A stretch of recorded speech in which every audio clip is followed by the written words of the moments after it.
Agar erkak uzoq muddatda jinsiy aloqa qilmasa, 1 yil, 2 yil davomida oyandada qaysi kasalliklar paydo bo'lishi mumkin? Birinchi o'rinda prostatit kasalligi, ya'ni prostata bezi shishib boshlaydi. Keyin qon aynalishlar erkaklik organlarida susayib boshlaydi, tuxumdonlar og'rib boshlaydi, tuxumdonga keladigan tomirlar shishadi, asta-asta varikosel ham paydo bo'lishi mumkin, spermaning foizi ham tushib ketadi. Keyin testosteron tushgandan keyin erkaklik gormoni, jenskiy gormon estradiol balandga ko'tarilib ketadi. Keyin ayollarga o'xshab semirish boshlanadi, gurut paydo qiladi, qorinda yog' paydo qiladi, ikki tarafda qorinning yog' paydo bo'lishi mumkin.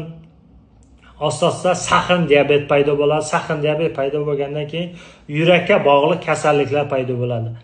Davleniyangiz ko'tarilib boshlaydi yoki og'riq, yuraklarda og'riq paydo bo'ladi, ishemiya, stenokardiya yoki infarkt miokard, insult bo'lishi ham mumkin. Bu oyandada agar tabovat olmasa, borib albatta erkaklar har yil testosteron gormonga topshirib turish kerak.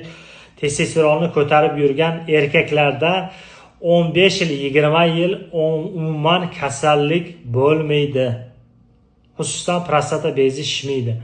Mana shu uchun albatta borib uchetga qo'yib urologdan ko'rigidan 1 yilda 1 marta aqallanib o'tishni tavsiya beraman. Rahmat, sog'